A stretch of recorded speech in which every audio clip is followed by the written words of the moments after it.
بسم اللہ الرحمن الرحیم۔ السلام علیکم دوستو۔ معلومات کا خزانہ، سوال نمبر 7۔ علامہ اقبال کی معروف نظموں شکوہ اور جواب شکوہ کی حیت کیا ہے؟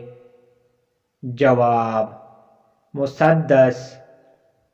سوال نمبر 8۔ ٹیپ کا شعر کیسے کہتے ہیں؟ جواب: وہ نظم جس کا ہر بند میں بار بار دہرایا جانے والا شعر ٹیپ کہلاتا ہے۔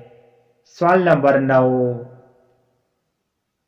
سنیٹ ایک انگریزی صنف نظم ہے جو اردو میں بھی رائج ہے۔ اس میں کل کتنے مصرعے ہوتے ہیں؟ جواب: 14 مصرعے۔ Thanks for watching.